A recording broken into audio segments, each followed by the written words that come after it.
I've seen the fire in our nation's eyes when anger prowls for prey.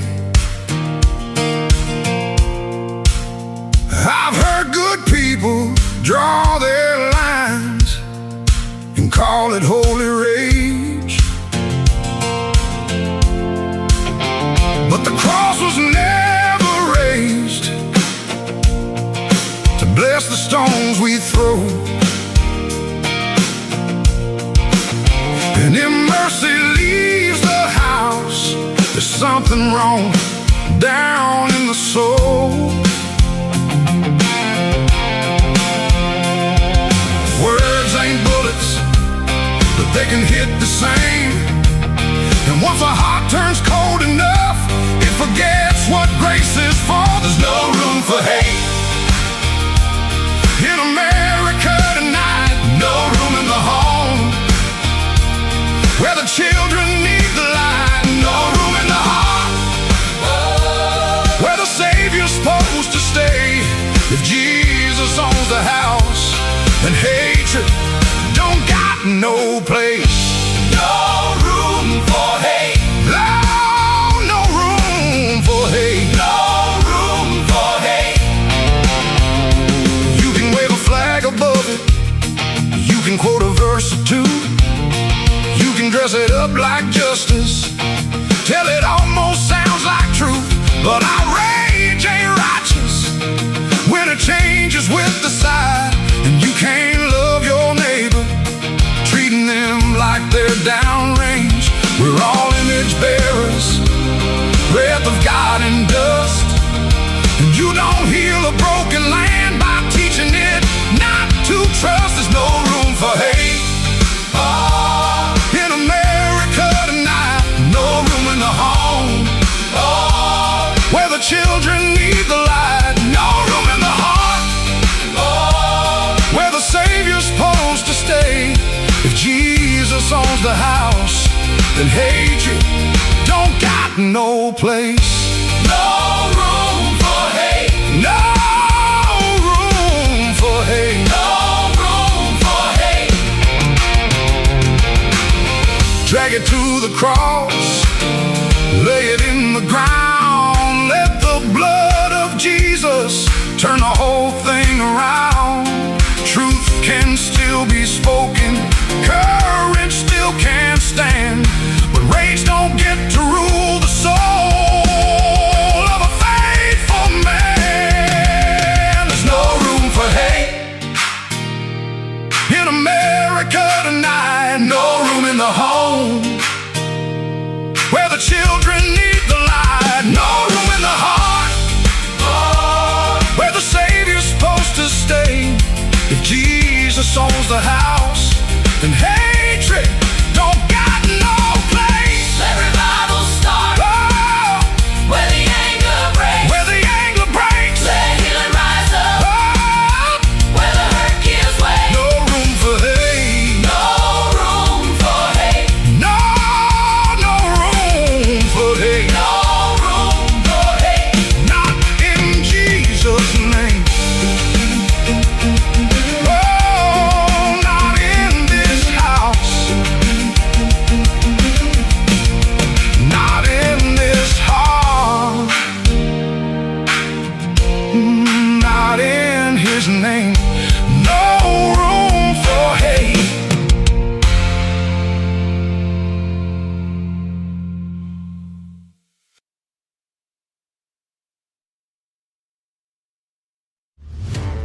Remember when entertainment was actually entertaining?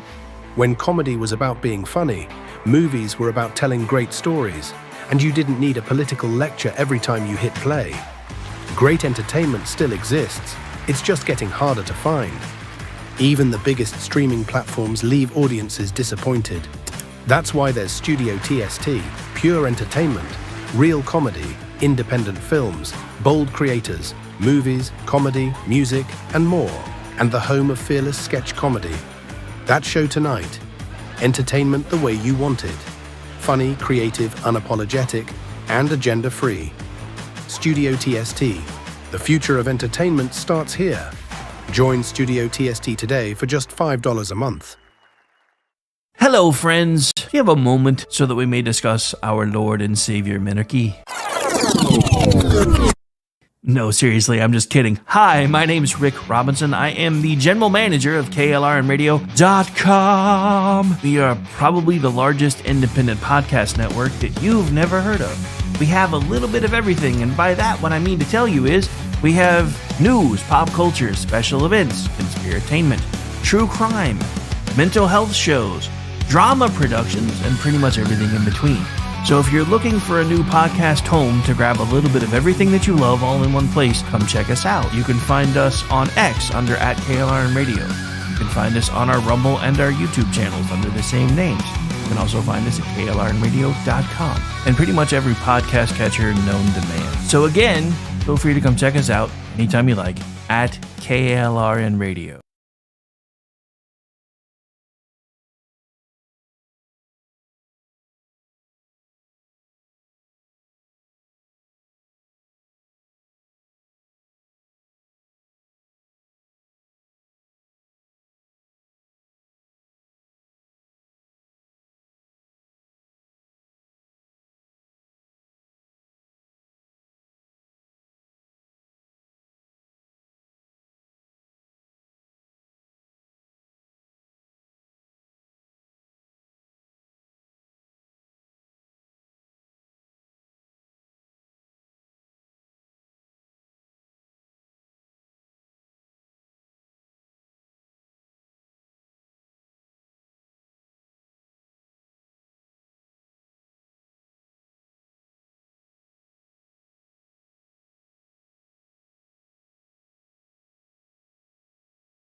From red dirt roads to the Capitol steps, Rick's calling truth, no time for regrets. Fire in his voice, facts in his hand, talking sense to the heart of this land.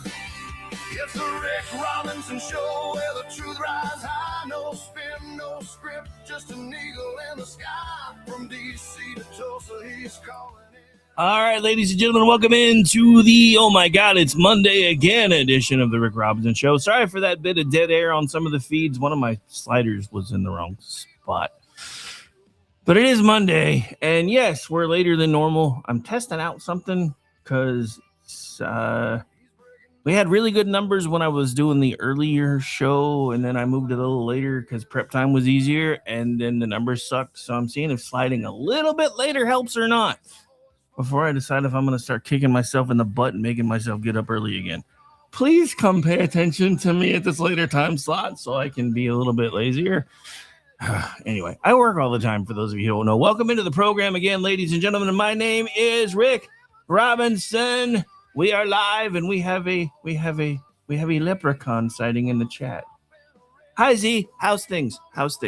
Anyway, so we're here, we're live, and this is going to be a bit of a different show. There's been a show that has been on my mind and for a while now, and yeah, so that's what this one's going to be about today. I almost made it in America Off the Rails, but I figured it would wind up being too long of a show, and I didn't really want to split it up into two parts. It still may be longer than 2 hours because I didn't time it. So anyway, welcome into the program, friends. Again, this is the Rick Robinson Show at a slightly later time. So in God's time zone, I'm joining you during your lunch break instead of right before. But again, we are live, and we're going to start with a thought I posted earlier because I think it hit a nerve. And honestly, after digging through the data, I'm not sure the thought was harsh enough. I said, and I quote, the Republican Party never learned its lesson after Reagan granted amnesty on the promise that Democrats would work with him to fix immigration. The party has been the kid brother trying to appease the angry big brother ever since. And if we do not wake up, eventually it will not matter because the DSA is now firmly rooted on the other side, thanks to centralized education. A lot of people under 30 think this country deserves to go the way of the dinosaur. Anyway, I will not ever stop doing what I can, but those of us who truly love and understand America are starting to feel like a dying breed. Now, that sounds like a rant, which, I mean, they don't call me rowdy for nothing. And I do understand that because, I have met me. I see me in the mirror every morning. But sometimes the rant comes first and the research catches up later. And this time the research did not, in point of fact, calm me down. It made what I thought was a rant look a lot more restrained because we are starting to look into the whole decline of patriotism in this country. And I have to say, I think it happened by design because, of course, we're starting to look at things like America 250, America's 250th birthday, 250 years since the Declaration of Independence was signed. This should be the easiest cultural layup in American history, complete with flags, fireworks, small town parades. The founders, Yorktown, Gettysburg, Normandy, the moon landing, baseball fields lit up at dusk, kids wearing red, white, and blue and asking why everyone is suddenly pretending to understand the second verse of the Star-Spangled Banner, which, yes, even confuses me. This shouldn't be hard, though, but somehow America 250 feels muted, awkward, overmanaged, politicized, corporate cautious. Everybody's tiptoeing around the birthday cake like somebody might pop out of it and file an HR complaint. And this is where today's show starts. But before we can get into the meat of today's show, we kind of have to start from the beginning. Because I hear everybody who wasn't 3 talking about the bicentennial, talking about how awesome it was. What if I told you that I am fairly certain if current behavior is the best indication of future behavior, and the best indication of past behavior is current behavior? I'm pretty sure if we flip that around a bit, with as much as the Democrats seem to hate America now, I'm pretty sure a lot of them probably did back then. So what if I told you, because think about this from another perspective, 1976, parties everywhere, red, white, and blue buntings, the American Freedom Train running the country. Yes, I know how dirty that sounds in retrospect now, but it was the 70s. Just saying. And all of that, and then 3 years later, they found the Department of Education. Coinkydink? Probably not. And that's where today's show starts. America 250 is not struggling because Americans suddenly stopped loving their country overnight. It is struggling because for decades, the institutions that were supposed to pass America down treated history as if it were optional, civics as if it were expendable, patriotism as suspicious, or as the kids say, a little sus, and national memory as something that did not count on the test. And when civic memory leaves the room, do not be shocked when socialism walks in carrying a clipboard and a candidate slate. We're going to get into some of that later today as well. So today, we're going to connect all the dots, all the things that nobody ever really wants to talk about, and all the quiet parts people never want to say out loud. We're going to talk about the decline in patriotism. We're going to talk about what happened when education got more centralized and more test-driven. We're going to talk about the report card, reading, math, civics, U.S. history. We're going to talk about when history and civics got pushed to the edge of the school day. And then we're going to talk about what moves into that empty space when a country stops teaching its own story. Because America 250 is the symptom, the civic report card is the diagnosis, and the socialist candidate pipeline is one of the consequences. So let's start with the basic question. When did patriotism become a brand risk? Why does America's 250th birthday feel like it needs a risk management department? We used to be able to celebrate America without first asking a focus group whether the flag tested well with suburban, awful white women. I said what I said. But now patriotism itself feels like a brand risk. Corporations want the red, white, and blue when it sells trucks, beer, fireworks, and Memorial Day mattresses, but they also want just enough distance from actual patriotism that nobody accuses them of having a problematic relationship with the Constitution. Because, if the Constitution in America had Facebook pages, the relationship status right now would probably be marked it's complicated. Just saying. Hollywood used to know how to make patriotic movies, not perfect movies, not propaganda. Some of them were, but movies that understood America was worth fighting for, worth arguing over, worth preserving. Now even the country's 250th birthday feels like an event that half the culture class would rather observe from an undisclosed location. And to be fair, America 250 is not literally flopping everywhere. There are official events, there are local events. Philadelphia and other places are doing major celebrations. There are plenty of normal Americans who still plan to fly the flag, fire up the grill, argue something or grill something, argue about whether the fireworks started too late. If it's dark, it's not too late, and love the country without needing permission. But the national cultural mood, it's a little weird. And the reason it's weird is actually measurable. Gallup's Jeffrey M. Jones reported in 2025. Hang on just a second, because I am my own producer and I want to put this on the screen.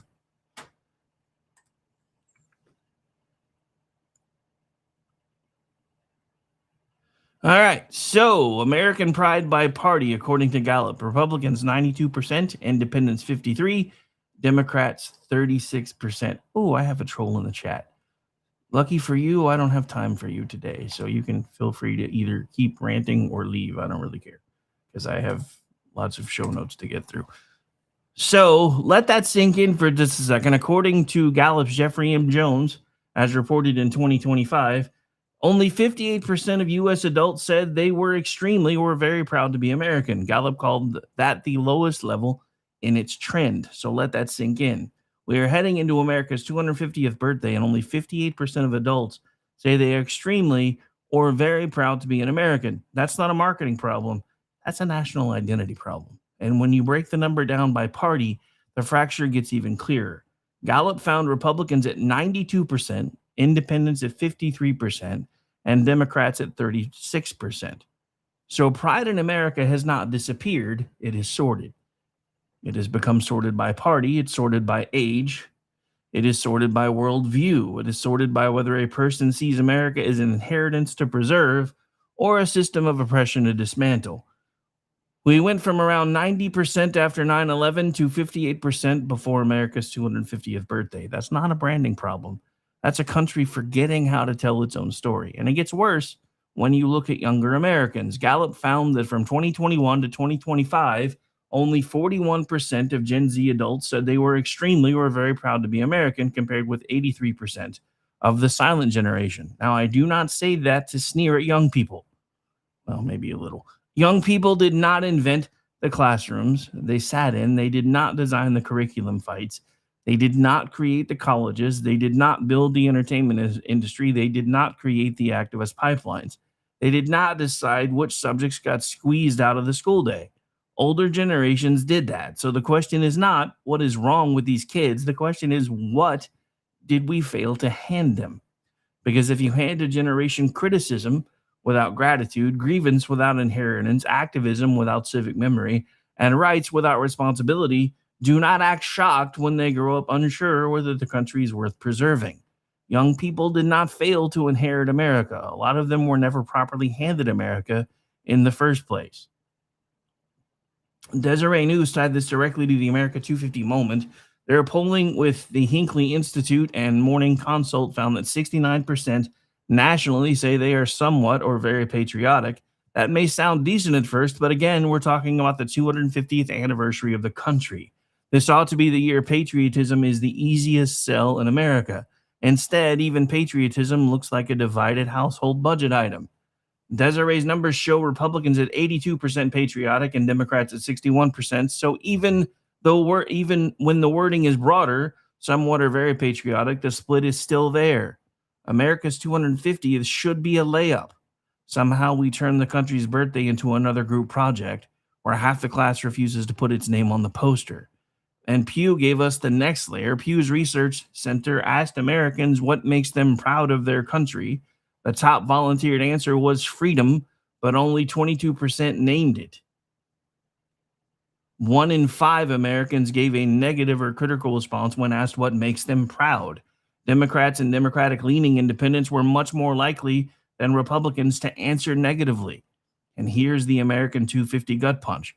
Only 3% of Americans mentioned U.S. history as something that makes them proud. 3%.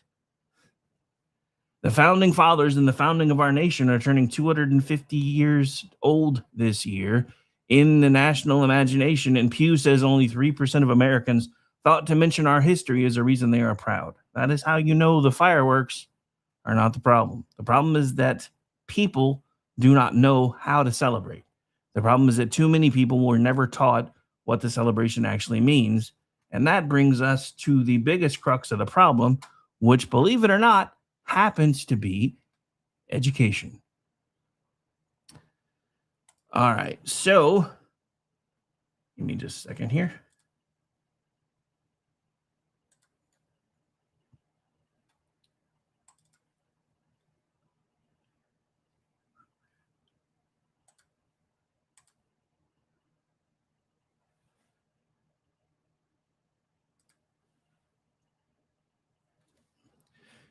All right, so getting into the education problem, because this is actually the crux of where all of this comes from. We don't care about America, stupid. Yeah, that's good. That's awesome. So why are you here then?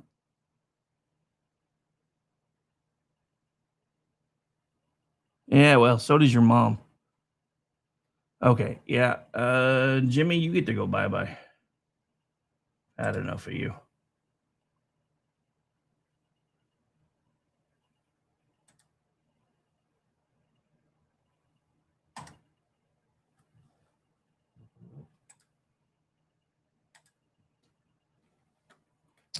All right. Anyway, sorry. Had to deal with a troll for those of you listening and watching live. I apologize for the disruption, but I let him have his say. He spammed my chat for a good several minutes and never came to any logical conclusions about anything. So he's officially been booted and removed in every way possible.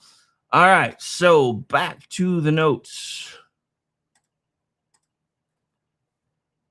So patriotism doesn't actually maintain itself. And as we've been talking about today, the report card for America came back red, white, and bruised. A country has to pass itself down. That happens through families, churches, civics groups, local traditions, neighborhoods, stories around the dinner table, grandparents who remember things, veterans who explain things, parents who stand up, take off your hat.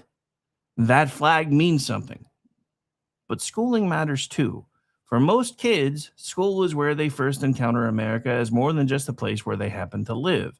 School is where they should learn what rights are, where rights come from, why the Declaration matters, why the Constitution matters, and why federalism should matter, why free speech matters, why religious liberty matters, why limited government matters. I'd like to talk to you about my friend Minarchy at some point today. Why America's failures matter, but also why America's ideals should and do still matter.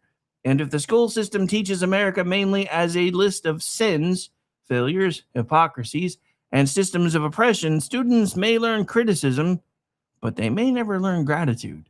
And if the school system teaches reading and math, but starves history and civics, students may learn how to function, maybe, inside the country without ever understanding why the country exists.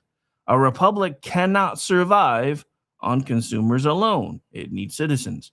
Now we need to be careful here. I'm not going to do the lazy version of the argument. I'm not going to say the Department of Education was created in 1980 and patriotism died, although corollary is kind of there, but it's still too simple. That's too easy to knock down. The federal role in education did not begin in 1980. The big federal doorway opened in 1965 with the Elementary and Secondary Education Act under Lyndon Johnson. That was the War on Poverty era, and Democrats controlled the White House, the House, and the Senate. So the federal education machine did not start in 1980. The front door opened in 1965. A lot of folks don't actually talk about that. In 1980, Washington just gave it an office with better furniture. The Department of Education itself says Congress passed the Department of Education Organization Act in October of 1979, and the department began operations in May of 1980. Jimmy Carter was president. Democrats controlled the House and the Senate. The department was created by combining education offices from other federal agencies. That's the hinge, but I want to stop there for a second. Remember, this all started in 1965. What else was happening in 1965? Most of America, especially the younger generations, were very ticked off about what was happening overseas and our involvement in things like, say, Vietnam and Korea before that. And so, yeah, there was a reason that all of this kind of started back then. And again, that's the hinge. So in 1980, Washington didn't just fund education. Again, it gave education a cabinet office, a bureaucracy, and eventually a national steering wheel. Again, the claim is not the Department of Education magically destroyed patriotism. The claim is that education became more centralized, a lot more bureaucratic, and more test-driven. The system did not produce stronger civic knowledge, stronger historical literacy, or literacy for that matter, or stronger patriotic attachment. If anything, the opposite happened, and politically, this is not a clean one-party indictment. I mean, it is true that Democrats had control of the steering wheel for much more time than this, but there were several times when Republicans had control and they didn't change direction. Remember, Reagan said, and when he ran and got elected in 1980 and was sworn in 1981, one of the very first things he was going to do was do away with the National Department of Education. Donald Trump in his first term said he was going to do away with the Department of Education. Donald Trump in his now bifurcated second term said he was going to do away with the Department of Education. He even, during one of the cabinet meetings, put Linda McMahon, sorry for a second, I blanked on her last name for some reason, on blast and said, I want you to eventually put yourself out of business. Now, whether that will happen or not remains to be seen. I'm not so sure because both sides like having control of the levers that help with indoctrination. We've talked about that on this show before. The very idea of a 12-year education system came from research run by the Rockefellers, because the Rockefellers wanted to find out, and they commissioned studies to do this, how long it takes to basically indoctrinate someone. And all the studies came back with the same answer. It takes about 12 years. So then the Rockefellers, who wanted people that were smart enough to work their machinery and not really smart enough to say, why do I keep doing this same monotonous, boring ass job every day, basically started doing philanthropic work to change our school system. So no, this didn't all start all at once, but it started for a very simple reason. The rich folks, which I'm not slamming, by the way, I want to be one of them someday. I mean, according to most of the world, you and I already are, even if we're broke. But that's something else we don't really talk about very much. But that's the thing.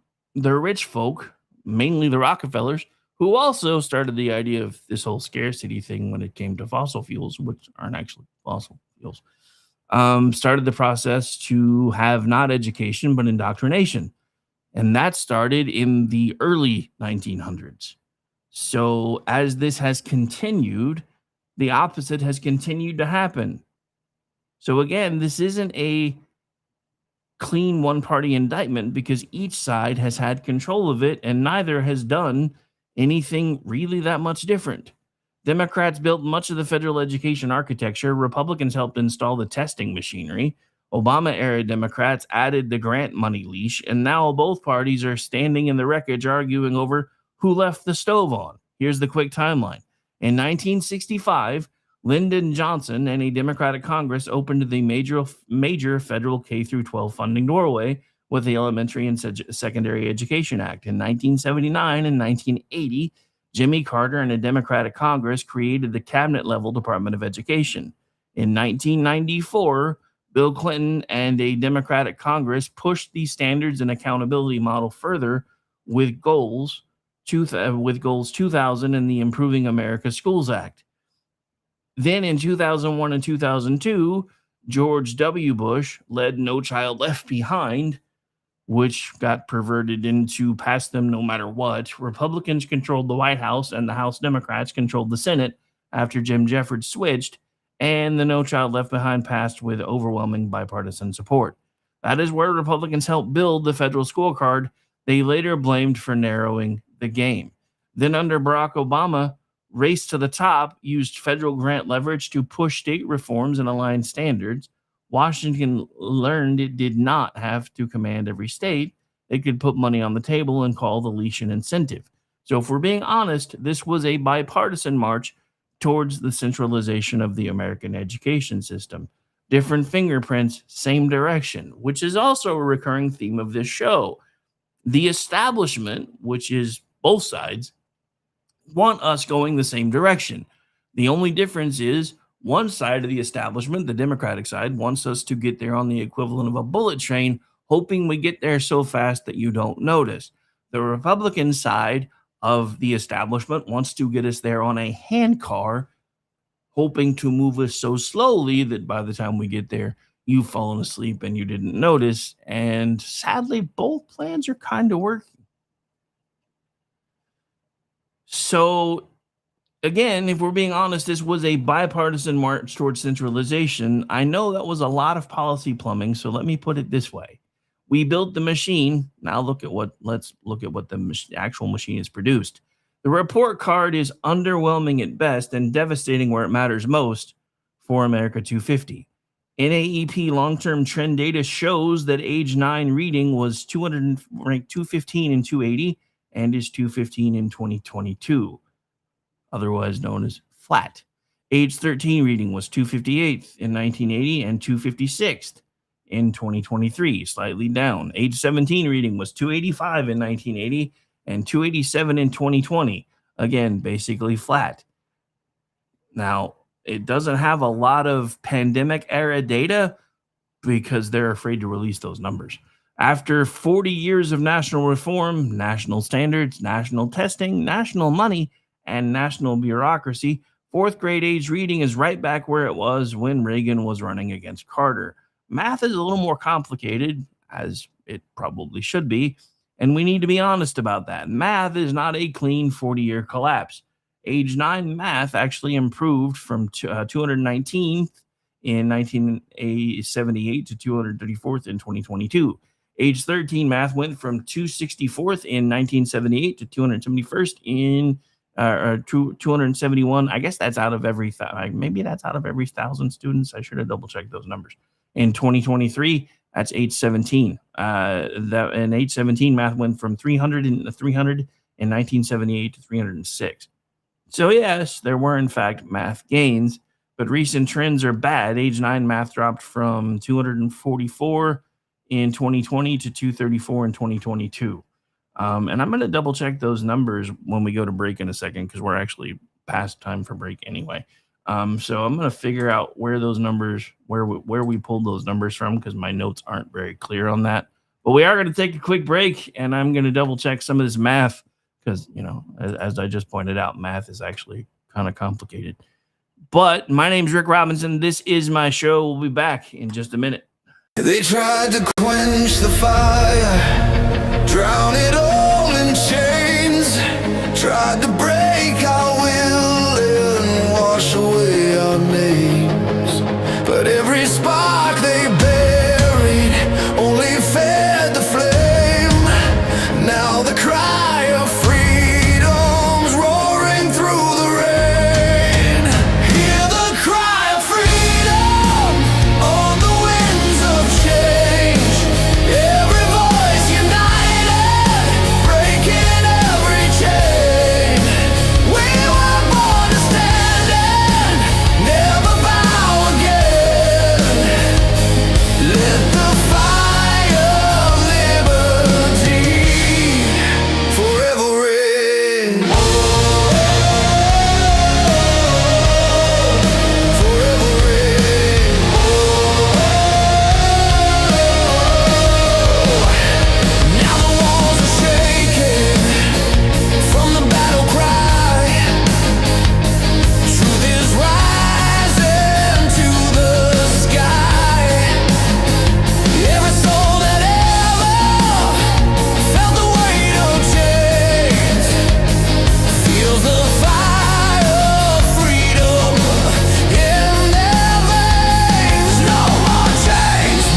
All right, welcome back into the program, ladies and gentlemen. Thank you so much for joining us. I know it's Monday.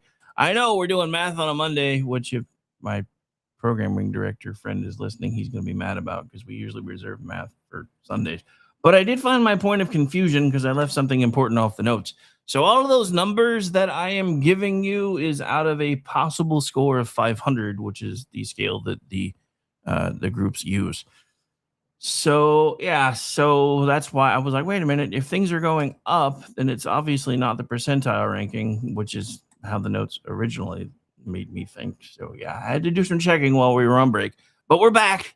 And just to make sure the notes make sense from now on, when I'm talking about the numbers, what we're actually talking about is, as an example, age 13 math dropped from 285 out of a possible score of 500 to 271 in 2023. Math is actually not a clean 40-year collapse. It is something almost more frustrating. We made gains, built a giant system around those gains, and then watched the gains start leaking out of the bucket. But civics and U.S. history are where the America 250 argument gets its teeth. NAEP and the National Assessment Governing Board reported that in 2022, only 22% of eighth graders were at or above proficiency in civics. Only 22%. And U.S. history was even worse. In 2022, only 13% of eighth graders were at or above proficient in U.S. history. 13%. If only 13% of eighth graders are proficient in U.S. history, do not be shocked when America's 250th birthday feels less like a national celebration and more like an awkward office party for a boss nobody really knows. You cannot starve kids of history and civics for 12 years and then act surprised when they do not tear up during the fireworks. And that brings us to the mechanism, because the next question is obvious. Did schools stop teaching history and civics all at once? Was there a meeting? Did somebody walk into the teacher's lounge and say, all right, from now on, America is extra credit? No, it happened in waves. It happened through incentives. It happened through testing. It happened through accountability systems. It happened through the most dangerous freeze in bureaucracy. We're just measuring outcomes. So America 250 feels weirdly awkward because patriotism is weaker, thinner, and more divided. The data shows pride in America is at a record low overall, deeply split by party, and much weaker among younger Americans. Then we looked at the education machine. More centralization, more bureaucracy, more testing, more national architecture, and we asked the obvious question: did that machine produce produce stronger civics knowledge? The answer: a resounding no. Reading is basically flat over decades. Math has a mixed record with recent declines, and civics and U.S. history are downright embarrassing. So now, how exactly did we get here? What gets tested and gets taught? Here's the thing: history and civics did not vanish in one day. The Sandra Day O'Connor Institute has described civic education as beginning to significantly decline in the 1960s. Again, what was happening in the 1960s? That matters because it means civics was already limping before Washington gave education a cabinet office. The problem is the national machine did not heal it. It built a bigger machine around it. Then came the standards movements of the 1990s, where education increasingly bent towards what could be measured, compared, tested, and reported. Reading and math became dominant because reading and math were easier to test. They were easier to put on a spreadsheet. And let's be honest, I almost understand this to a point, because if you can teach children how to read and teach them how to read proficiently, and you assume, there's the problem, that parents are still going to be teaching their children about, one, their family history, their ties to how they came to this country if they weren't here originally, and how far back that goes, etc., then by focusing on the analytical side of things and trying to make sure kids had a better grasp in reading fundamentals and math fundamentals, that actually makes that a little bit easier. And again, I'm going to say this: my kids hated me when they were growing up, because I realized that they weren't being taught these things in school anymore, so I started assigning them extra homework every week. They hated me then, not so much now. But again, reading and math became dominant because they were easy to track. They fit much easier into a spreadsheet. They were easier to compare, easier to tie to funding request, any waivers that they were eligible for, penalties, ratings, and bureaucratic consequences. And again, do not misunderstand me. As I just said a moment ago, reading matters, math matters. From a logical perspective, focusing on those two things should have made everything else much simpler. Because I mean, let's face it, math is the most fundamental science known to man.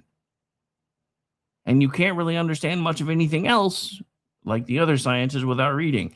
Nobody's arguing that kids should graduate without knowing how to read, write, count, or avoid being financially mugged by compound interest. But citizenship is not formed by reading and math scores alone. A republic actually needs civic memory. It needs people who understand why the Constitution is not just old parchment. It needs people who know that rights do not come from the government. It needs people who know that the First Amendment is not a suggestion box. It needs people who know that federalism is not a typo. It needs people who know that limited government is not cruelty. It is one of the ways free people keep power from becoming all-powerful and from their government becoming their god. But the school day started bending toward whatever could be measured, and America's story became harder to fit onto a spreadsheet. Then, No Child Left Behind made the squeeze measurable. Center on Education policy data summarized by the American Historical Association found that 36% of surveyed districts decreased time for social studies, and among districts that increased time for English or math, 51% cut social studies by an average of 90 minutes per week. The MacArthur Foundation summary of the same Center on Education policy work said more than 70% of surveyed districts reduced instructional time in at least one subject to make more time for reading and math. That's the mechanism. They did not have to ban history. They just built a system where history did not count on the scoreboard. And the silliest thing about this is, I'll be honest, I mean, I was always good at reading. I started reading at age 4. I remember my parents freaking out when I was sitting in our living room and started reading Dr. Seuss book Things in a People House at age 4. And my parents were looking at each other going, is he actually reading that right now? Or has he just memorized it? It was actually a little bit of both because I had a good memory, but it also helped me start putting the words together. However, the irony of them trying to focus on reading more while removing history, which, let's face it, had already been basically bastardized because history became social studies. But you didn't have to remove it since most of social studies was reading anyway. So it could have been a mechanism for kids who didn't really enjoy reading very much, but maybe liked hearing about American history, to give them an incentive to actually read more. But instead, it was first turned into social studies and then eventually mostly gotten rid of anyway or made an elective. So when something doesn't count on the scoreboard, it becomes easier to push aside. What gets tested gets taught. What does not get tested gets treated like a luxury. And eventually, what gets treated like a luxury becomes optional. That's how a country slowly moves its own story to the edge of the school day. Not in one dramatic moment, not with one villain twirling a mustache, not with one memo titled Operation Make Children Hate the Revolution, although it seems like it might actually be a thing nowadays. It was a dimmer switch. Year after year, civics got a little darker, history got a little thinner, and patriotism got treated like an elective. At some point along the way, learning about the country became extra credit. Now, let's connect this back to the under 30 problem. When I said earlier that too many people under 30 think America deserves to go the way of the dinosaur, I know that sounds harsh, but I do not mean every young person. I didn't mean even most young people as individuals. I mean, there's a formation problem. There's a whole generation that was handed more critique than context, more grievances than gratitude, more activism than citizenship. As a matter of fact, they've been told activism equals citizenship, which is just kind of dumb. More slogans than constitutional literacy. We taught them America was a crime scene and then acted shocked when they didn't want to live in the house anymore. Oddly enough, though, they still never left. And here is where conservatives need to be honest too. This is not only the fault of schools. Families dropped the ball. I say this on this show all the time. During my children's formative years, for the most part, I was building a company. I was working 20 to 22-hour days.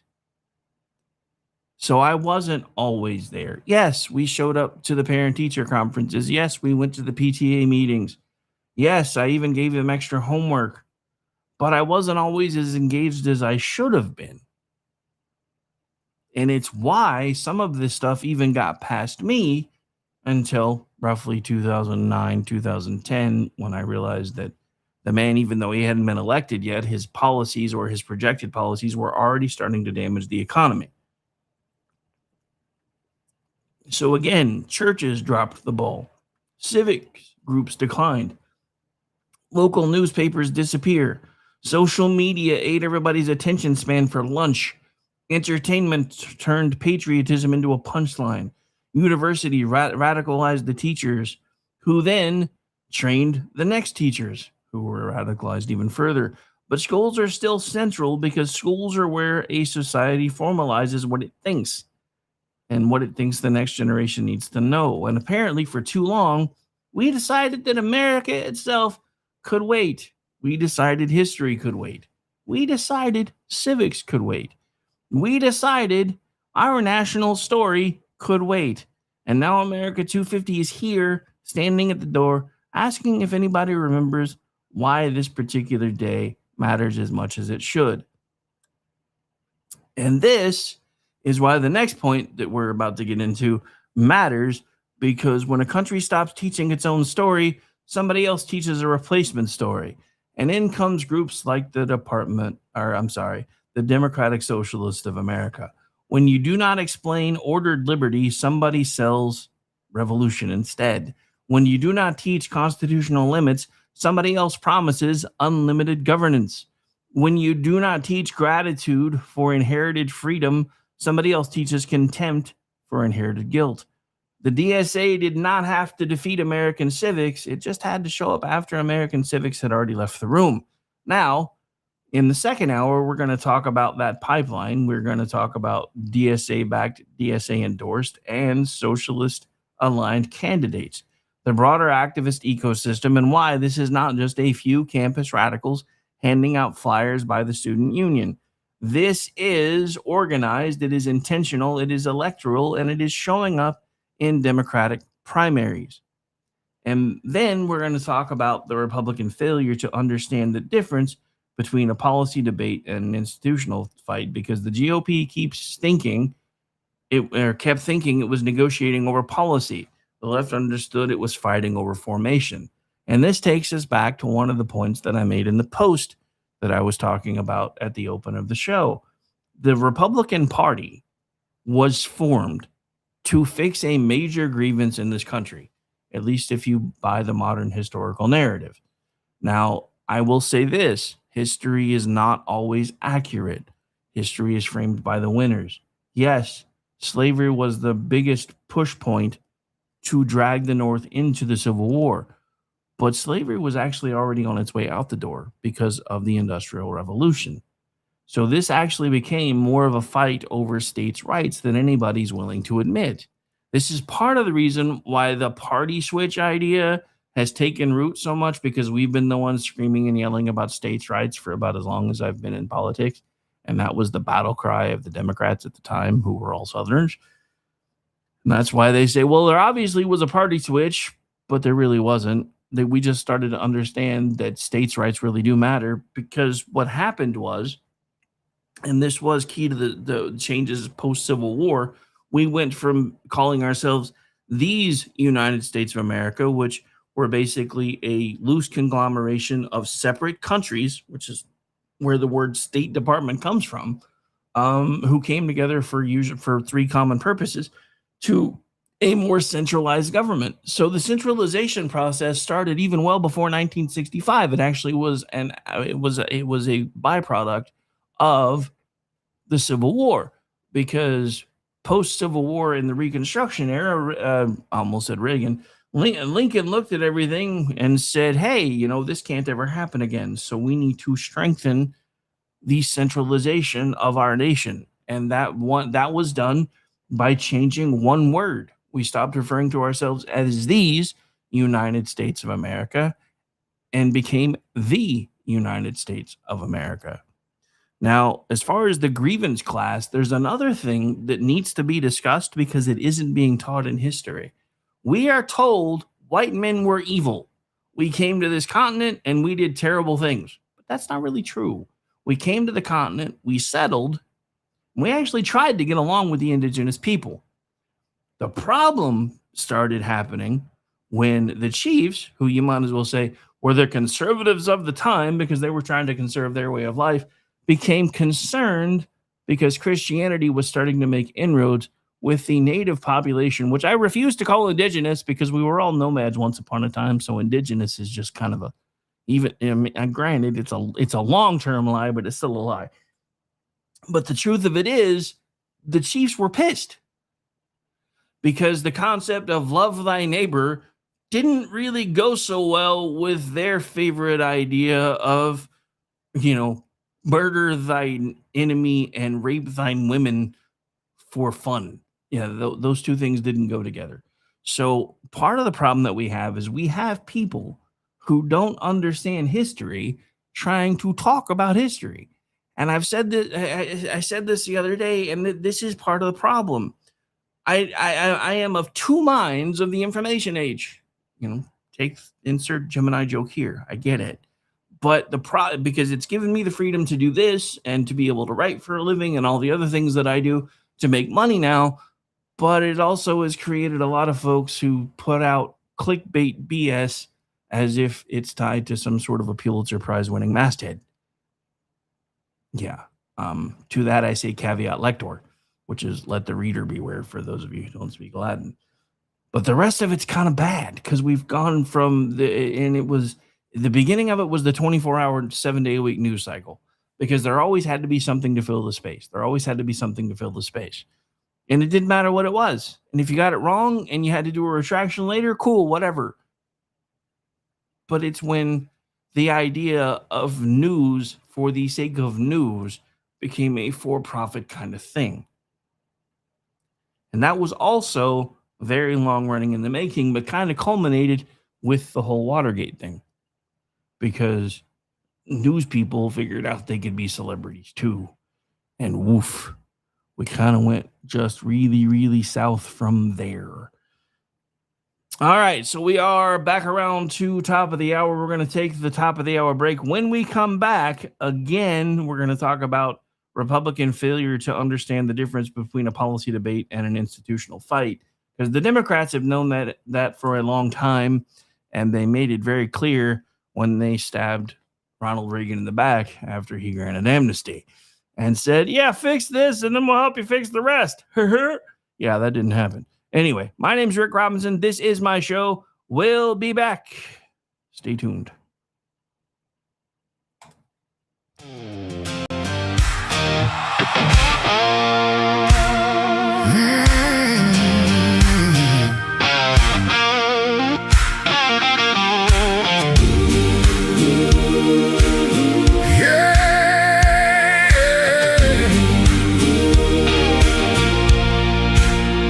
I've seen the fire in our nation's eyes when anger prowls for prey. I've heard good people draw their lines and call it holy rage. But the cross was never raised to bless the stones we throw.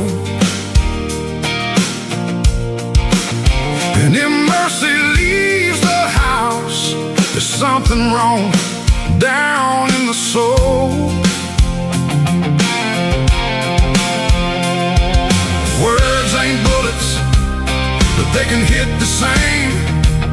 And once a heart turns cold enough, it forgets what grace is for. There's no room for hate in America tonight. No room in the home where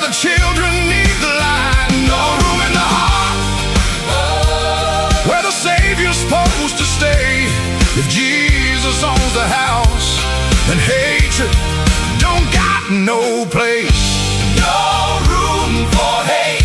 Oh, no room for hate. No room for hate. You can wave a flag above it. You can quote a verse or two. You can dress it up like justice. Tell it almost sounds like truth. But outrage ain't righteous when it changes with the side. And you can't love your neighbor, treating them like they're downrange. We're all image bearers, breath of God and dust. And you don't heal a broken land by teaching it not to trust. There's no room for hate. Oh, in America tonight, no room in the home. Oh, where the children need the light, no room in the heart. Oh, where the Savior's supposed to stay. If Jesus owns the house, then hatred don't got no place. No room for hate. No room for hate. No room for hate. Drag it to the cross, lay it in the ground. Let the blood of Jesus turn the whole thing around. Truth can still be spoken, courage still can stand, but rage don't get to rule the soul of a faithful man. There's no room for hate in America tonight. No room in the home where the children need the light. No room in the heart, oh, where the Savior's supposed to stay.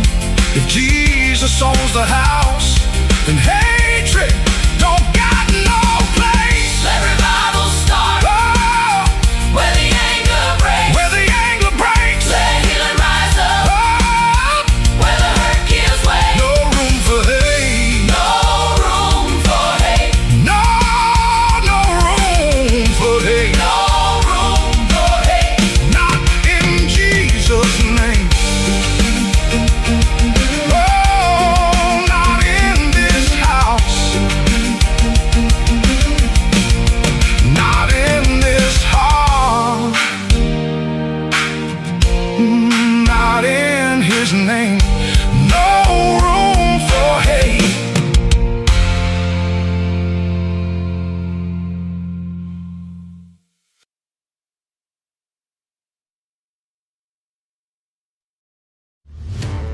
Remember when entertainment was actually entertaining?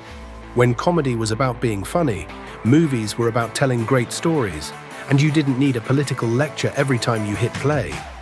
Great entertainment still exists, it's just getting harder to find. Even the biggest streaming platforms leave audiences disappointed. That's why there's Studio TST, pure entertainment, real comedy, independent films, bold creators, movies, comedy, music, and more, and the home of fearless sketch comedy. That show tonight, entertainment the way you want it. Funny, creative, unapologetic, and agenda-free. Studio TST, the future of entertainment starts here. Join Studio TST today for just $5 a month. Hello, friends. Do you have a moment so that we may discuss our Lord and Savior Minarchy?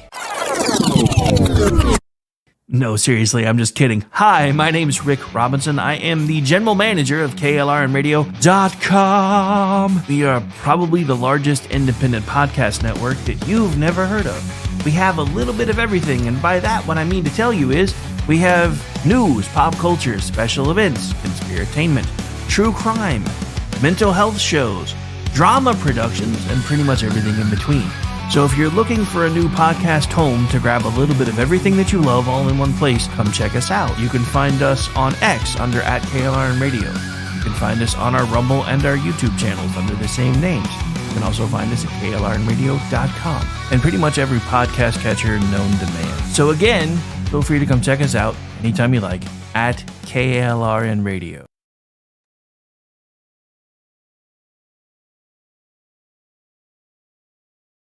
In uncertain times, we could use someone to lean on. Blue Cross and Blue Shield of Oklahoma will stand by you with plan options to fit your budget. If you've recently lost your job, had a baby, or moved, you can still get the healthcare coverage you and your family need. Financial help may be available for those who qualify. Call 855-452-BLUE or visit hereforyouok.com to see if you're eligible to enroll. Blue Cross and Blue Shield of Oklahoma, a division of Healthcare Service Corporation, a mutual legal reserve company. Hi, everyone. This is JJ, the co-founder of Good Pods. If you haven't heard of it yet, Good Pods is like Goodreads or Instagram, but for podcasts. It's new, it's social, it's different, and it's growing really fast. There are more than 2 million podcasts, and we know that it is impossible to figure out what to listen to. On Good Pods, you follow your friends and podcasters to see what they like. That is the #1 way to discover new shows and episodes. You can find Good Pods on the web or download the app. Happy listening. KLRN Radio has advertising rates available. We have rates to fit almost any budget. Contact us at advertising@klrnradio.com.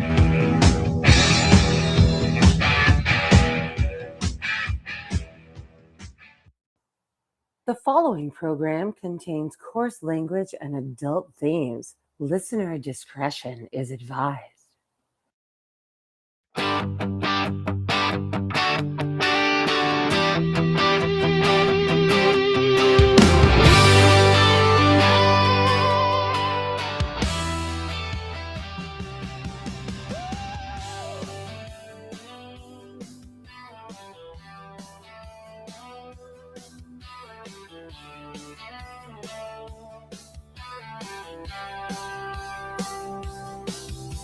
From red dirt roads to the Capitol steps, Rick's calling truth, no time for regrets. Fire in his voice, facts in his hand, talking sense to the heart of this land. It's the Rick Robinson Show, where the truth rides high. No spin, no script, just an eagle in the sky. From D.C. to Tulsa, he's calling it out. Mic in his hand, yeah, he's got the clout. Heartland Radio, raw and real. Tune in, speak up, and feel what we feel.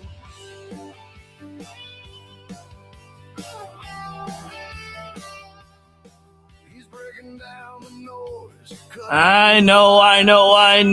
It's Monday again. I'm Rick Robinson. This is my show, and we are doing an in-depth dive into why America 250 isn't the layup that it should have been. And it's not a very simple thing to get through, so it's taken some time. We've done some math on a Monday, and you guys know how I feel about math. Ever since I made a $3,000 mistake on an invoice back in the day, I got really good at it really quick, but doesn't mean I have to like it. All right, so let's dive back in. We've been talking again about kind of the correlation between the centralization of our education system, which started a lot longer ago than anybody wants to admit. The full centralization was finished off in the 80s, but it actually started centralization process in 65. And then before that, there was the Rockefeller philanthropic redo of our entire education system. Once they figured out it takes about 12 years to indoctrinate people. I mean, you wanted people smart enough to run their machinery, but not really smart enough to do much of anything else. And if you look at today's test scores, they kind of got what they paid for. It took a while, but they got what they paid for. We did some in-depth numbers dives there, and even though I am a policy wonk nerd and the numbers kind of guy, some of them even confused me. So just to recap for a little bit, folks who were basically age 9, math scores dropped by 10 points over the last 40 years in the way that they are typically looked at through the education groups that do the number policy wonky kind of stuff. But we're not going to go too far back into that because, again, it's numbers and policy wonk stuff, and a lot of you are going to start snoring if I do. But again, welcome back in. This is hour 2 of the Rick Robinson Show. In the first hour, we started with looking at America 250 and the strange reality that the country's 250th birthday feels more awkward than it should. We walked through the patriotism data, Gallup, Desiree Pugh, and we looked at the report card reading basically flat over decades, math mixed with a recent backsliding, civics and U.S. history, in the basement. Only 22% of 8th graders proficient in civics, only 13% proficient in U.S. history. That is not just an education problem. That is a problem for the entire republic, because a republic depends on citizens who understand what they inherited. America 250 is the symptom. The civic report card is the diagnosis. And when the inheritance is not taught, when civic memory disappears, politics does not become neutral. It becomes a vacuum. And politics hates a vacuum. Something will fill it.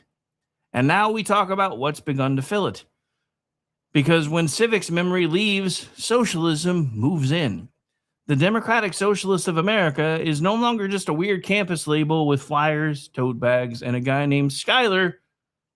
Yes, there are guys named Skyler, explaining why breadlines are actually misunderstood. This is an organization, an organized political movement. It has chapters, it has candidates and candidate pipelines, it has endorsements, it has theory, it has field operations. It even has a sense of mission. And DSA itself says its national endorsements are not just casual pats on the back. DSA says an endorsement confirms that a candidate's platform aligns with DSA policy. And let that part sink in, that if they're endorsing them, it means that they are aligning with their candidates' platforms and the DSA political platform and their theory of power. And that phrase matters, the one theory of power. They're not just saying we like this candidate. They're saying this candidate fits our project. And that project is increasingly operating inside the Democratic primaries, especially in safe blue districts where a primary is, in fact, the election. And we have a couple things that I'm going to show you. Some of you may be surprised by these, but we're going to show them anyway. All right, so hang on. Let me do this. No, I don't like how that looks. All right, maybe for these we will make me small. It's not like I have to be on screen anyway. So these are just some of the folks that are being backed by the DSA. Now, there are other groups, and we may get into more of those as the week goes on, but just wanted to cover the DSA for today, just to kind of give you a bit of a bite-sized sneak as to what's happening inside the Democratic Party. Chris Rabb in Pennsylvania's 3rd Congressional District is one of the cleanest examples, and you can see some of his information on screen right now.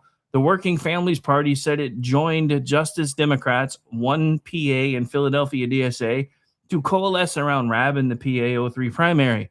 The Guardian reported that Rabb won the Democratic primary in that deep blue Philadelphia area district, backed by groups including Philadelphia DSA, Justice Democrats, and the Working Families Party. That is not a French candidate yelling from outside the building. That is the socialist-aligned ecosystem winning inside the building. The DSA does not have to take over the Democratic Party all at once. It just has to win the primaries, where the general election is nothing but a formality. And then let's look at New York. New York City DSA has openly promoted candidates. And again, Claire Valdez is one of them, and you'll see her on the screen right now. Yeah, your math's flawed. You need to go back and look. Because the poorest states aren't the red ones, my friend. But thanks for playing.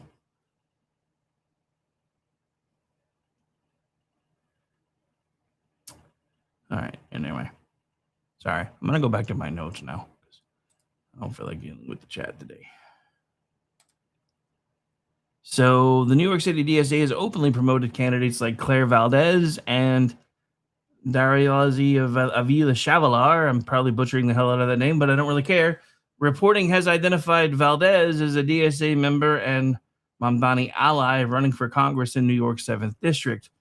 Avila Chavalar is challenging longtime Rep. Adriano Espilet in New York's 13th District, while with backing from the DSA world and support from Mayor Zoran Mondami. And that matters because this is the pipeline. Local organizing, city power, progressive groups, DSA alignment, primary challenge, safe blue seat, then Congress. Yesterday's fringe is today's primary challenger, and tomorrow's committee member if nobody pays attention. And notice the confidence. They're not hiding the label anymore. They're actually campaigning on it. This brings us to the next group that I want to talk about today, who are now on the screen. You can see similar patterns in other places.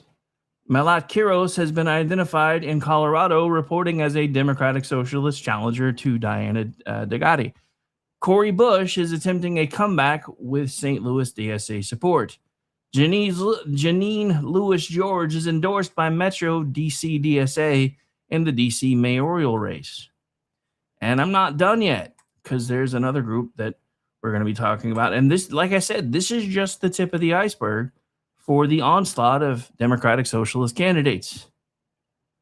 And before anybody says, hey, real socialism's never been tried. Yeah, you're wrong there too. But sure, I expect that argument in about 3 seconds. So then we have Chris Bennett, Sean Doherty, and Randy Villegas. California DSA's voter guide has listed or recommended candidates such as Chris Bennett, Sean Doherty, and Randy Villegas, with some framed as DSA endorsed and others as aligned with the broader progressive socialist policy ecosystem. So the DSA has backed them or endorsed, and socialized aligned candidates are moving through Democratic primaries in places like Pennsylvania, New York, Colorado, DC, Missouri, and, of course, commie failure. This is not just one candidate, it's a network. Working Families Party, Justice Democrats, Our Revolution, local DSA chapters, progressive labor activist nonprofits, campus networks, online influencers, and protest organizations are all behind this. The old Democratic machine had smoke-filled rooms. The new left has Discord servers, field organizers, activist nonprofits, and a primary target list. This is not just a candidate list. It is a replacement curriculum with campaign signs. And it really is just that simple. Now, this is where my original post comes back. The Republican Party never really learned its lesson after Reagan granted amnesty on the promise that Democrats would work with him to fix immigration. Now, we can debate the details of 1986 all day. We can talk about the promises, the enforcement failures, the politics of the era, and all the rest, but the larger lesson is obvious. Too many Republicans believed compromise would buy peace, and it did not. Too many Republicans believed that if they accepted the framework, funded the system, respected the process, and avoided sounding too mean, the other side would finally operate in good faith. But that's not what happened. The left took over and then moved the goalposts within the institutions. The right complained about the institutions. Then the right funded the institutions. Then the right wondered why the country kept moving left. Education is only one example.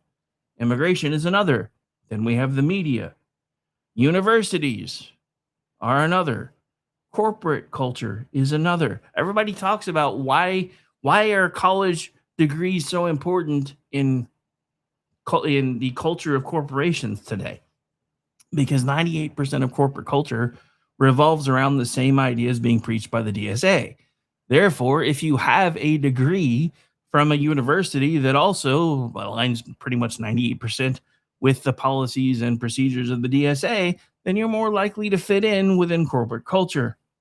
The GOP kept showing up with policy memos to a street fight over our very civilization. And the left understood something Republicans forgot. Win the institutions that form people, and eventually the elections get easier. That is why education matters. That is why civics matters. That is why history matters. That is why America 250 matters, because elections are downstream from formation. If a generation is taught that America is an oppressive system, why would they defend that system? They wouldn't. And they don't. If a generation is taught that rights are just power arrangements, why would they care about constitutional limits? A lot of the younger kids today think the Constitution needs to be used as a birdcage liner. If a generation is taught that socialism is compassion and capitalism is exploitation, why would they resist a DSA candidate offering free everything? Reality check, folks. Nothing in life is free. Everything has strings. If a generation is taught that borders are racist, policing is oppression, and the Constitution itself is outdated, and patriotism is suspicious, why would they preserve the country is founded. The right thought compromise would buy peace. The left used peace talks to redraw the map. And now the GOP wakes up every few years shocked that the culture moved yet again. It moved because the institutions moved. It moved because education moved. It moved because entertainment moved. It moved because the activist ecosystem never clocked out. Republicans kept thinking they were negotiating over policy. The left understood it was fighting over formation. Now, in one of the only international pieces we're going to talk about today, because it ties into what we're talking about right now, Donald Trump is falling into the same kind of trap, in my opinion, when it comes to Iran. He keeps thinking if he goes back to the table with these people and keeps trying to broker for peace, that eventually they're going to listen to him. This is the same mistake that Ronald Reagan made with the Republicans in 1980. And I'm going to say in the 1980s, I'm going to say this again. This is something that Donald Trump should not have to be dealing with today. But it is on his plate. It is on his plate because of policy failures. This fight with Iran is partially our fault, but it had nothing to do with me or you because most of us weren't alive when these decisions were being made. In the 1950s, I'm going to say this again for those of you that may be listening for the first time. In the 1950s, Iran tried to elect a socialist prime minister. That socialist prime minister who was elected wanted to nationalize their oil industry. What later became British Petroleum was having none of that and started exhorting power or pushing power with its ally us to have that person deposed, which then led to the installation of the Shah, which eventually led to everybody's taste on America souring in that country, which is when in the 1950s, when it started souring, you started hearing phrases coming up in the language at the time of first the Saturday people, then the Sunday people, because they decided they hated us almost as much as they hated Israel because we started meddling in their politics. Then you have the fall in 1979, which again was primarily caused because we decided to start meddling. I'm willing to say that because that is a historical fact. That's why I keep saying this isn't an old war or a new war. This is an old war. This isn't America being Team America World Police. This is America finally deciding that we have to clean up a mess that we helped make. And it wasn't just us. It was the British. That's part of the reason why Donald Trump has been so snippy with the Brits because, hey, we're trying to clean up a mess that my predecessors and your predecessors helped us make. And we can't keep kicking the can down the road anymore. Now, I've said this before. One of the reasons this isn't working is because after World War II, they started tying all of our economies together. Because remember, World War I was supposed to be the war to end all wars. That wasn't actually a thing, though, because a couple decades later, we found ourselves in another one. So they decided, hey, this can't ever happen again, especially now that we can uncork the sun, because now that we can do it, somebody else is going to eventually be able to do it. So let's tie everybody's economies together because it creates the first version of mutually assured destruction. Because if you bomb somebody back to the Stone Age, which I freely admit Iran's pretty much there already, it's going to be really hard for the rest of the world to hang on because everybody's economies are now tied together. We're seeing those ripples happen all the time, all over the place now. This is why the fall of Greece nearly took out the entire planet. This is why the fall of Venezuela nearly took out the entire planet by design. So part of the reason why I firmly believe Donald Trump is now in a we have to find a way to make a deal with these people frame of mind is twofold. One, he is the king of negotiation. Just ask him, he'll tell you. He did write a book called The Art of the Deal for nothing. And I'm not necessarily slamming the man. I'm just saying sometimes his confidence in himself is astounding. Not saying he hasn't earned that right in a lot of aspects, but sometimes it's a little. And in this case, I don't really think it's going to work the way he wants it to work because we keep trying to, as a Western civilization, look at Middle Eastern civilization and trying to ascribe our political beliefs and our religious beliefs onto them, and they don't match. These people want the world to collapse. I'm not saying Iranians in general. I'm saying the Iranian leadership, they need the world to collapse for their end times to begin. So with us being afraid to trigger the end of the world, which is why we won't just glass the parking lot or glass them and turn them into a parking lot, and them rooting for the end of the world because they need it. They need the world to be bathed in blood for their caliphate to begin. We keep running into an impasse. And it is impossible, I'm going to say this again, it is impossible to negotiate with people who are theologically allowed to lie to you, especially specifically when it involves their survival. So we keep running into all kinds of cultural impasses with these people, which is, again, why I say this should have been dealt with on January 22nd, 1981.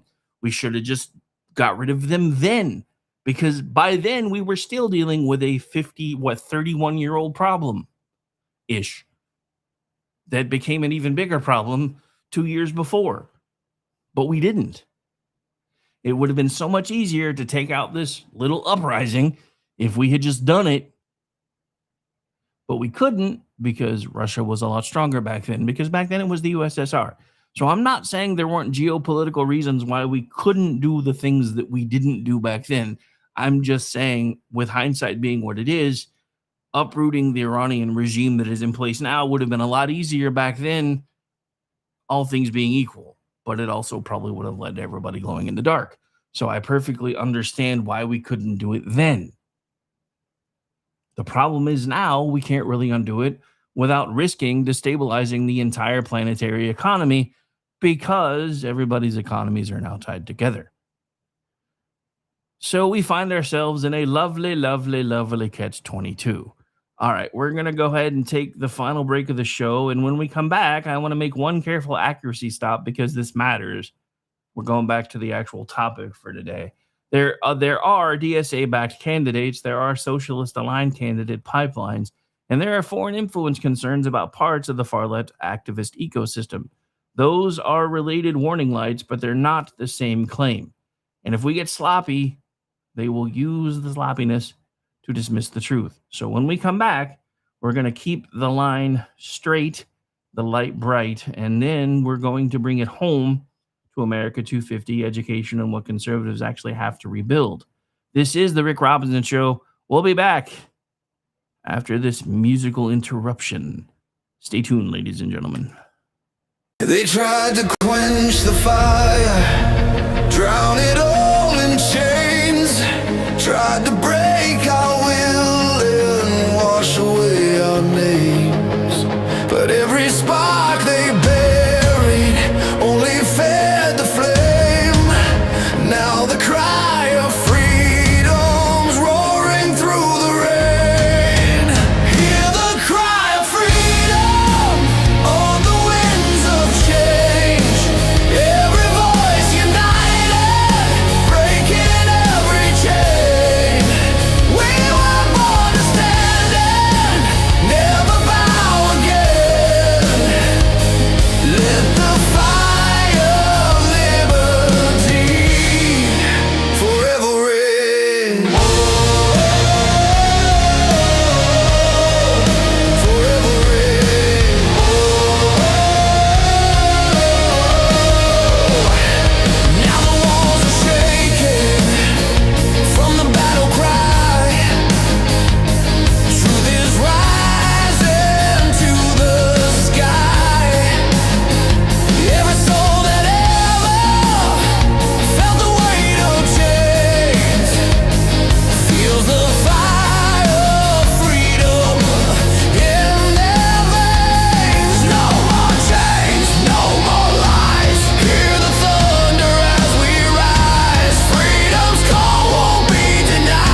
Welcome back into the program, ladies and gentlemen. Final segment of the "Oh my God, it's Monday again" edition of the Rick Robinson Show. I love how people come into the chat room and then yell things like "This is insane," false justifying, and then never explain why anything I'm saying is false. Love how that happens. Anyway, so we're gonna just keep rolling here because there's plenty of show stuff to still get through. Anyway, welcome back into the program. So again, welcome back. This is the Rick Robinson Show. Before the break, we talked about the DSA-backed, DSA-endorsed, and socialist-aligned pipeline moving through Democratic primaries. We also talked about the Republican failure to understand that politics is not just policy, it is about formation. Now, I want to make one careful distinction before we close the loop, because facts matter. And the truth is already strong enough. There are three related but separate issues here. First, there are DSA-backed, DSA-endorsed, and socialist-aligned candidates entering Democratic primaries. Second, there is a broader progressive socialist ecosystem building infrastructure to move the party further left. Although I don't really know how they could go much further left, but they still seem to be pulling it off. Third, there are foreign influence adjacent concerns about parts of the far-left activist world. There are related warning lights, but they are not the same claim. Do not say Beijing is cutting checks to congressional candidates unless you can prove it. They may not be cutting checks to congressional candidates, but we do know some of the Democratic candidates have been banging Chinese spies. So I don't know how much is the reach between those 2 points. I'm just saying. Do not say socialist nations are directly funding Democratic campaigns unless you have direct evidence. We don't need to overstate the case to make the case. What we can say is that there are serious questions about some far-left activist networks, foreign influence adjacent money, and anti-American protest infrastructures. If you weren't sure about that, just look at how much of this has dried up overall since the formation of things like USAID and other NGOs. Sadly, a lot of NGOs still exist, which is why I think you're seeing a lot of the foreign outside protesters in places like New Jersey. But yeah, if they can make you hate your country by pointing out that it's wrong, that people that broke into the country illegally, and some of which that are rapists and murderers and everything else, are being detained while we determine how quickly we can send them back to from whence they came, or even somewhere else. Yeah, if they can make that a bad thing, of course they're going to do that. So reporting has raised concerns about Neville Roy Singham, a Shanghai-based Marxist millionaire, and money flowing through nonprofit networks tied to groups such as Code Pink and the People's Forum. Critics argue that Singham's Shanghai-based and pro-CCP alignment, oh, damn it, hang on, got to do something because rules. China is asshole. Okay, follow the rules. Raise serious questions, but public reporting also makes an important distinction that is not the same thing as proving the Chinese government is directly funding candidates. But again, it's kind of one of those 6 degrees of Kevin Bacon things. So I understand why I have to say this exactly the way that I'm saying it. But still, just saying. So we're going to try to keep the lines distinct, but I'm not willing to say that there may not be some blurring. I'm just trying to be as fair-minded as I can. The issue is not whether every protest sign came with a foreign return address, just usually the ones that look like they were pre-printed. The issue is whether hostile worldview money is helping build the megaphone. There also have been campaign compliance controversies around foreign donations in certain races, and those, again, matter. Foreign donations to campaigns are supposedly illegal, and they're supposed to be treated seriously. But again, there's a difference between improper foreign contributions and proving a foreign government operation. If a campaign took improper foreign donations, that matters, but we do not need to overstate it to make it matter. There are also stories about American donors with financial ties to China-linked or state-backed interests. Damn it, y'all are going to make me push this button a lot today. I think my staff likes when I have to press this China button. is asshole. All right, so not every China-linked dollar is a spy novel. God, really, guys? Come on, man. China is asshole. Not every China-linked dollar deserves sunlight. China is asshole. I'm sorry, it's a rule. So the clean argument is this. The DSA candidate pipeline is real. The socialist-aligned ecosystem is real. The anti-American activist ecosystem has foreign influence concerns that deserve lots and lots and lots of scrutiny. I said it right. I've been mispronouncing that word for a while now and never could figure out why my brain was reading some of the words, the letters backwards. Those things overlap ideologically in places, but we need to keep the factual claims separate. Because if we get sloppy, the folks that don't like us very much, will use the sloppiness to dismiss the truth. And the truth is strong enough, believe it or not. Now, let me make the balance point because that matters too. America does not need propaganda, but it does need to have a memory because it doesn't need things like fake history. America doesn't need propaganda. America does not need schools that pretend slavery did not happen, that pretend Jim Crow didn't happen, the Trail of Tears did not happen, Japanese internment did not happen, or that every American decision was noble and righteous, because we've been discussing some today that were not. That is not civic education. That is fairy tale nationalism. But America also does not need schools that teach failure without inheritance, criticism without gratitude, rights without responsibility, and citizenship without memory. A serious country can tell the truth about its sins and still teach its children why the country is worth preserving. Because again, I'm not trying to justify the Trail of Tears, but understanding why and how that fight got started, I can kind of understand why we went nuclear, so to speak, on the people that were here, on the native population, because they first extended a hand of friendship to us and helped make sure that we didn't starve. We then extended a hand of friendship in return, and our cultures actually started commingling. And then the chiefs of the independent tribes decided that was no bueno. So am I sad that the Trail of Tears happened? Yes, believe it or not, because I know I look like a white kid on camera. I'm part Cherokee and part Sioux. So yes, I have direct skin in the game when it comes to that kind of stuff. And believe it or not, it may not look like it, but it's red. So yes, that part of the history still matters to me too. But that's one reason why I wanted to look, because I was like, look, I know I look like a white guy, but I'm not completely white. I'm Heinz 57. I have a little bit of European stuff. I have some native stuff. I'm Heinz 57.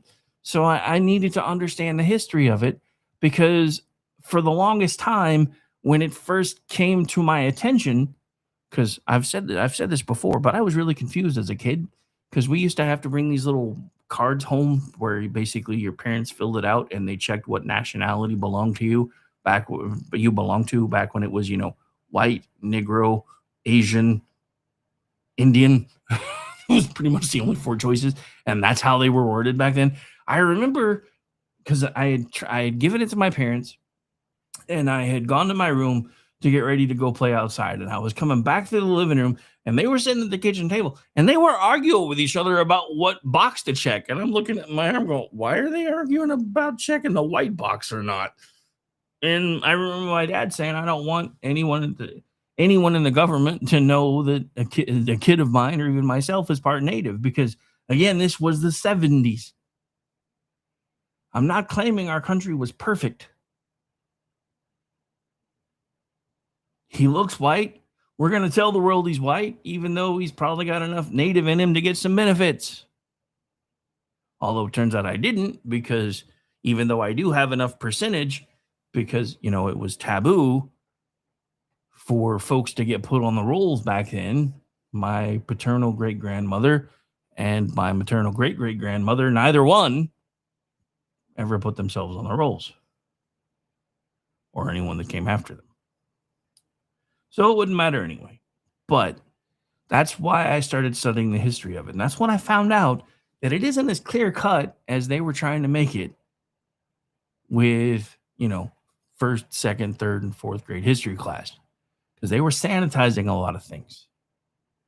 They were talking about the fact that if The Hague existed during the revolution, we would have been brought up on war crimes because we weren't following the conventions of war. We weren't lining up and blowing bugles and banging drums and, doing all the things and then lining up and just, taking shots at each other.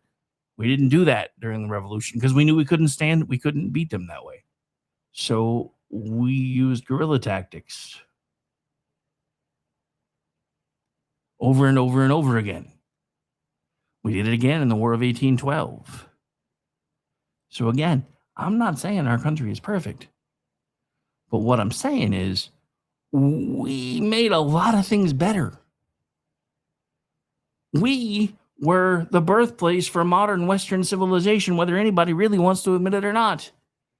We didn't, I don't really want to say birthplace, I guess, because I guess the Magna Carta was first, as far as I know, as far as history.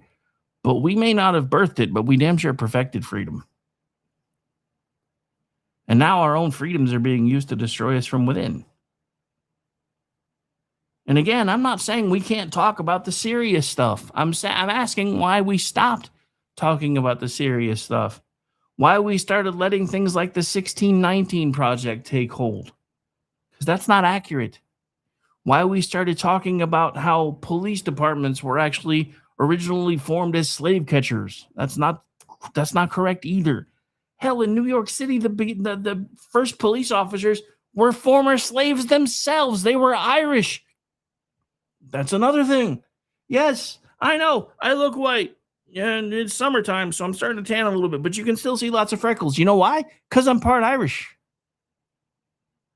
Which means not only was my ancestry subjected to the Trail of Tears, I also have ancestors who would have, if they had come over a little earlier, been considered slave labor. You don't hear me bitching. So this is what makes America worth teaching, not because we never failed, but because we learned from our failures. The immigration policies that we have today were outlined from us looking back and going, hey, granted, we didn't necessarily start that fight, but we may have escalated it a little too far, a little too fast, and we should probably make sure that the next groups that try to come over here don't come over here for colonization, but come over here as assimilation. Then you fast forward to 2022, I believe, and you have Ilhan Omar talking about with her constituency on camera, telling everybody, my people did not come here to assimilate. They came here to colonize. I don't know about y'all, but I had a little spidey senses going off all over the... Wait. What happened the last time a group tried to colonize here? Eventually, fights were picked, and people that were here originally lost. Will that happen again? I don't really know, but that's why we have the immigration policies that we have, is to try to stop things like this from happening. So all the bleeding heart buttheads are like, borders are nothing but a line on a piece of paper. No, they exist for a reason. They exist because we looked at our history. We looked at the things we got right. We looked at the things that we got wrong. And we decided, hey, we should probably have policies and procedures for how and when people are allowed to come over here. And I don't always agree with those policies and procedures either. I'm not saying that we don't need to take a hard, long look at trying to make it less expensive to immigrate here if we can prove that you are coming here to try to not only enrich your life, but make America better. I'm willing to have those conversations. But I wasn't willing to have them before we closed the border. And I'm still not willing to have them when we have millions of people running around inside the country who shouldn't be here in the first place. And for those of you that are about to go, well, you're just about... No, I'm going to say this again. Look, unless your windows are open, your doors are unlocked, your keys are in your car, and there's a note on your refrigerator that says, hey, welcome into my home. Anything that is mine is yours. You're welcome to use it for as long as you need to stay here and enjoy. And I don't want to hear anything from you about America needing to have open borders, because you enforce your own borders in your own home and in your own neighborhoods every single day. And we saw this most blatantly in deep blue Nantucket. Anybody remember what happened there? A handful, and I do mean a literal handful of immigrants got shipped to the island.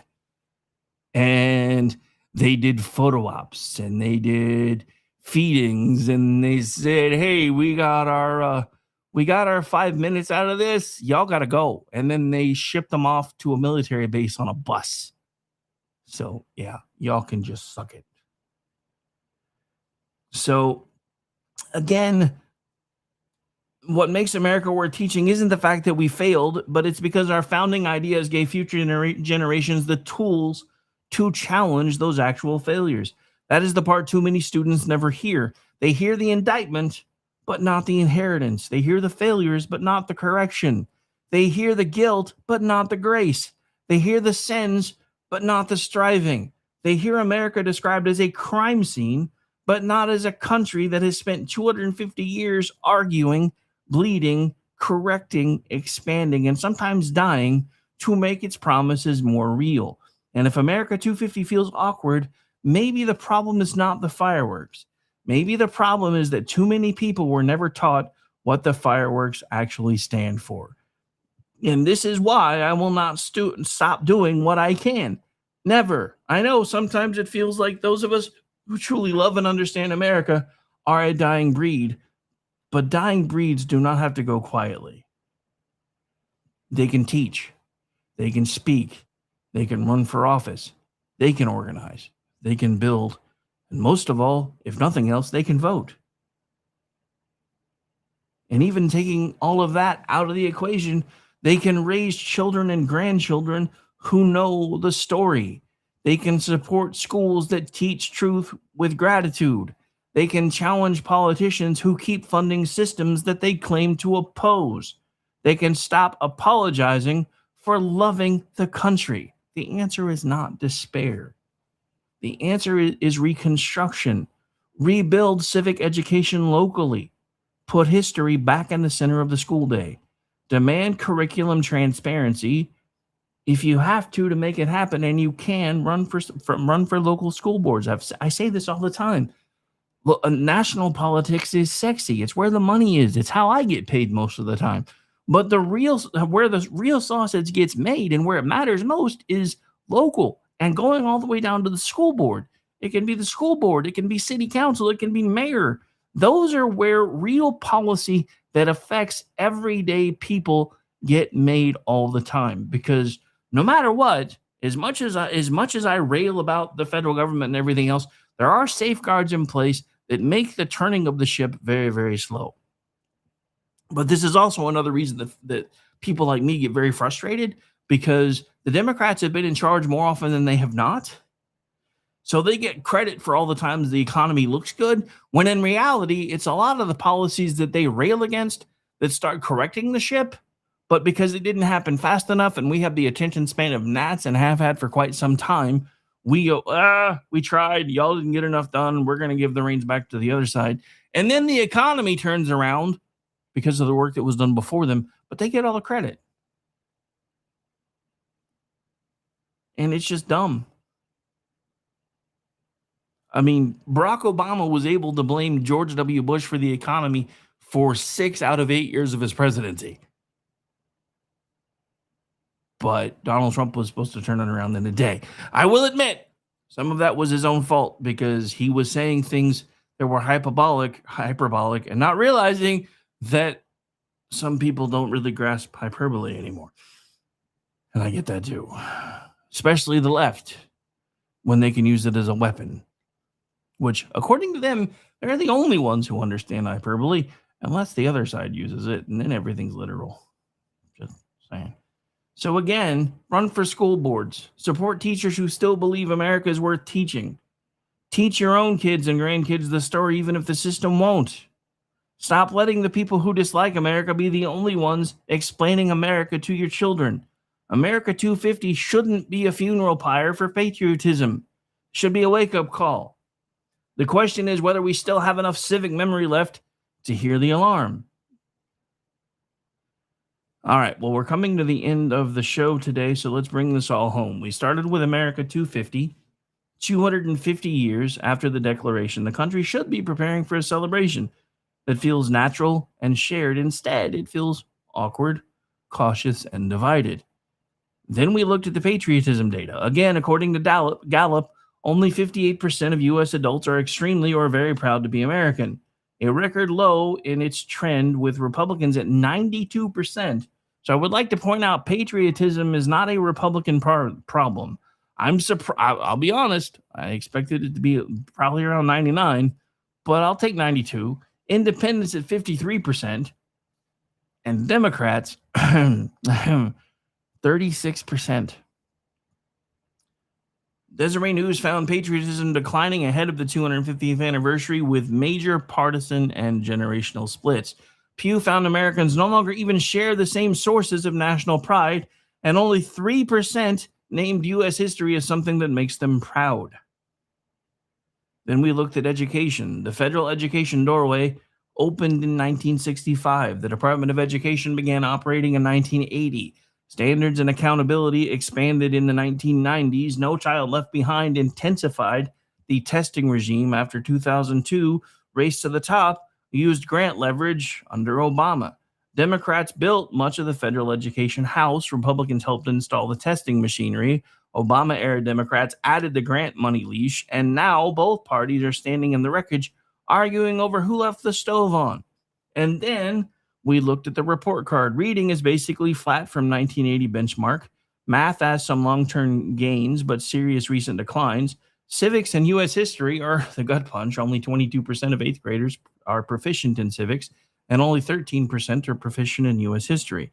Then we asked when history and civics got pushed aside. Civics began declining as a priority in the 1960s. The standards movement squeezed the school day in the 1990s.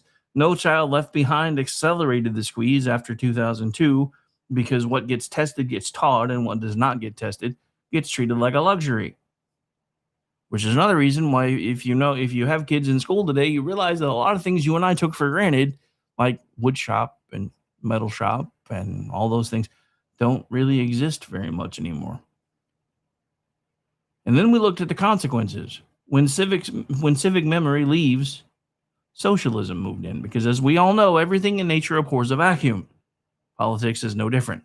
DSA-backed, DSA-endorsed, and socialist-aligned candidates are moving through Democratic primaries in places like Pennsylvania, New York, yes, even Colorado, Washington, D.C., and alarmingly enough, Missouri, and surprising absolutely no one, commie failure. The broader ecosystem includes DSA chapters, Working Families Party, Justice Democrats, Our Revolution, progressive labor activists, nonprofits, and online organizing. And then we drew the bright red line on the foreign influence and did my best to try to keep claims precise, but again, kind of feel like it's more of the 6 degrees of Kevin Bacon kind of thing. DSA-backed candidates are one issue. Socialist-aligned candidate pipelines are another. Foreign influence adjacent activist networks are another. Related warning lights, not identical claims.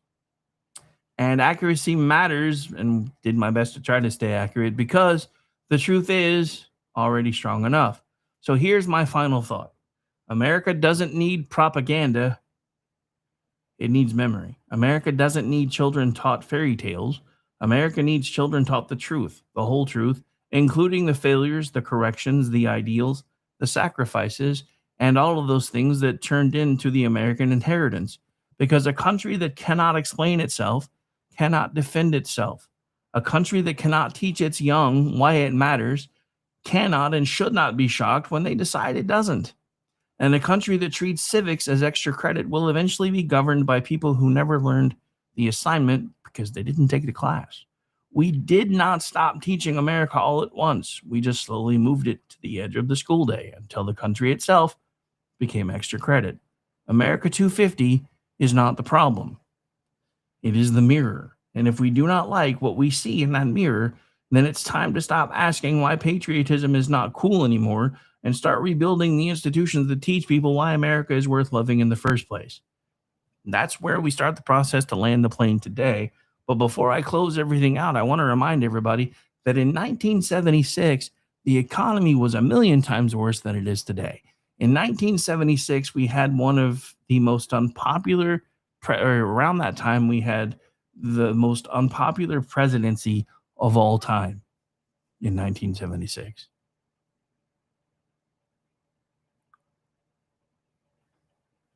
That was just before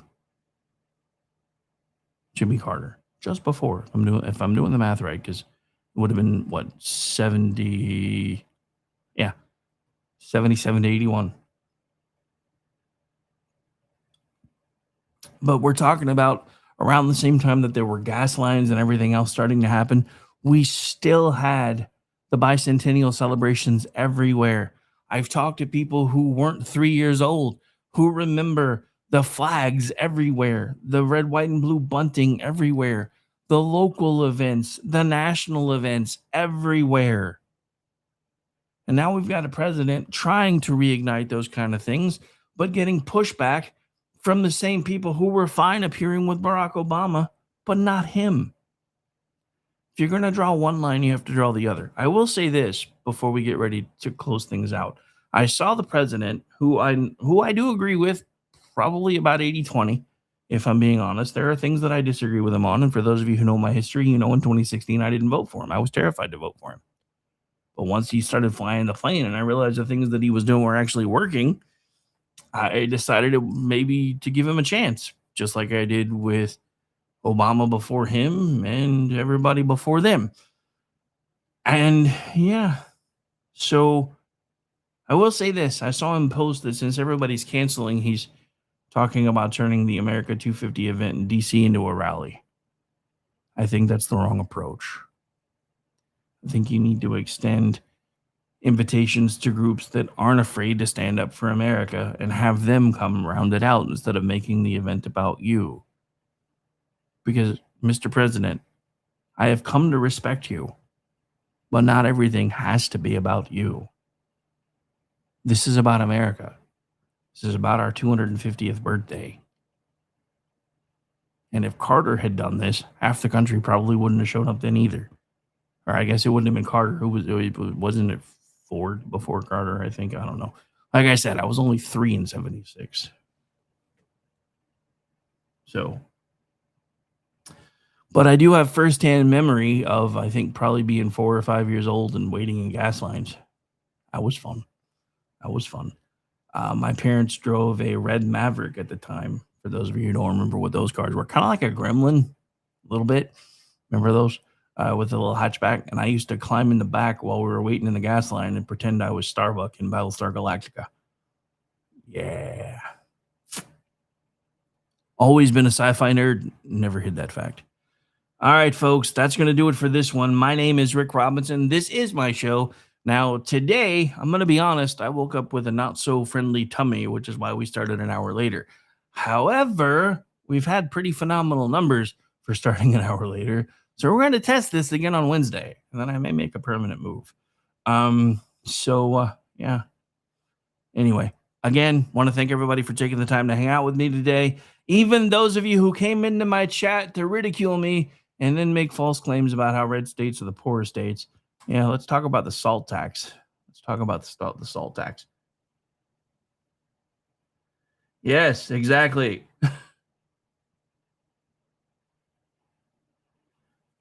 Department of Education is and has been a hot mess. I will go even further to say for a long time, but pretty much since its inception. All right, let's get out of here, ladies and gentlemen. Again, enjoy the rest of your Monday.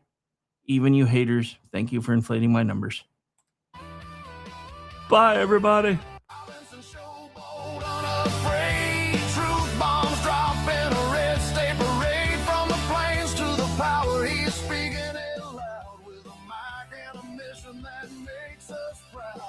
Talk for the people, talk that's real. The Rick Robinson Show, where we say what we feel.